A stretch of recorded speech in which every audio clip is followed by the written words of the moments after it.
was a kid, we didn't have the internet. We had computers, we played games, we went around each other's friends' houses to play games.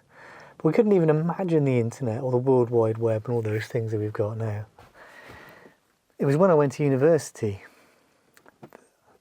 that I guess we really started to get exposed to the internet and the World Wide Web. Universities had web pages, government bodies had web pages. Not many things had web pages. There were internet forums and that sort of thing.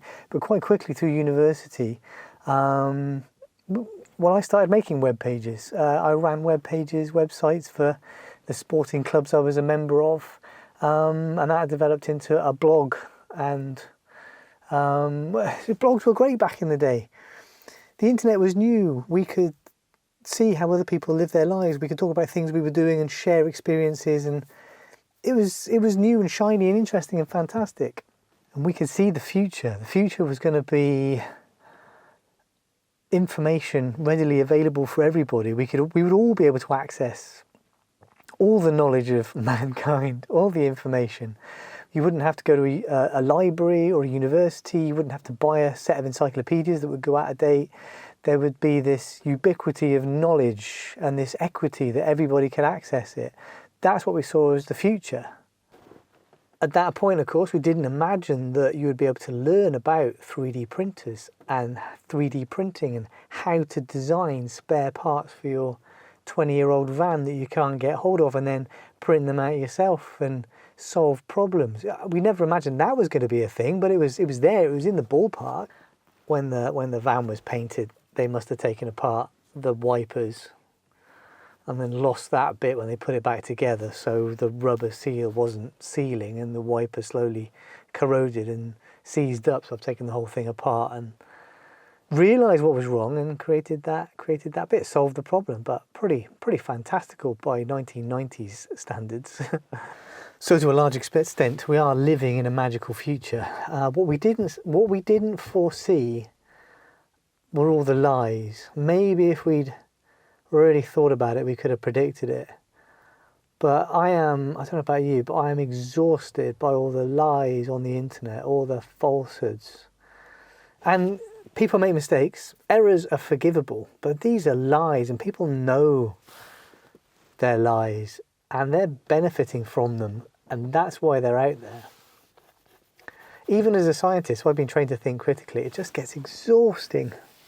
So my website became a blog, and my blog became a vlog as we moved from text to video, let's say. And as I started this job 20 years ago teaching, my blogs became teaching blogs. So naturally, this is where my channels come from, right? It's actually a very natural progression.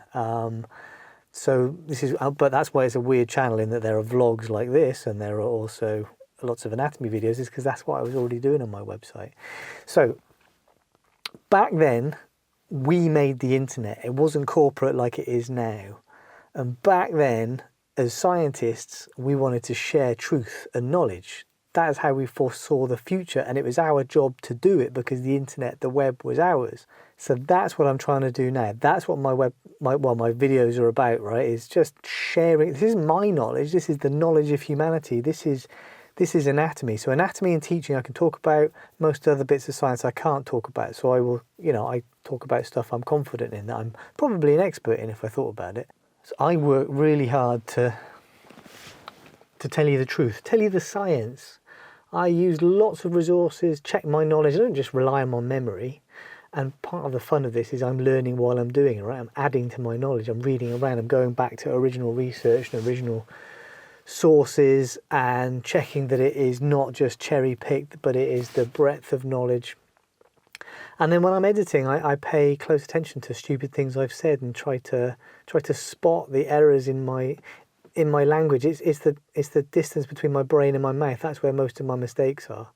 And I try to trim those out. I work very hard to be accurate because that's what science is all about. I've been taught to think critically. I don't teach you to think critically. But we're doing science here, right?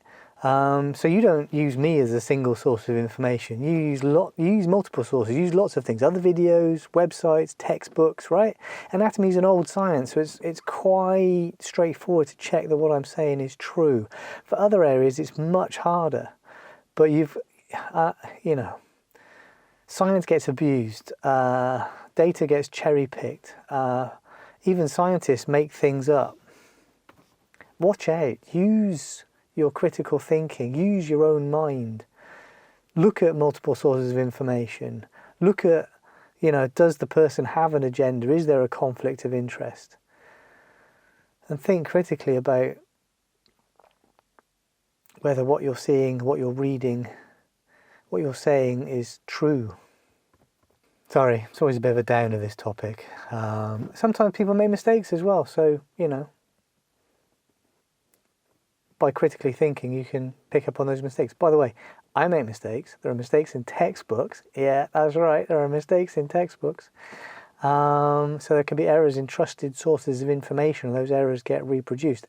Sorry, this is, you know, I know, as a learner you want to know that this is the fact, this is the fact, this is the fact, this is what I want to know, rather than thinking, is this truth? Is this, you know, having to think more widely? But that's the truth of the world, I'm afraid. Right, my job is to lift you up onto the shoulders of those giants so that you can take humanity onwards and upwards and into the future, right? And we can only do that with truth. We can only do that with fact. That's what science is all about, is finding about the truth of the world around us. All right, let's make the web and the internet the place we want it to be. And let's make the world the place we want it to be as well. I can't do everything, but I can do my little bit. I can teach science. I can be accurate.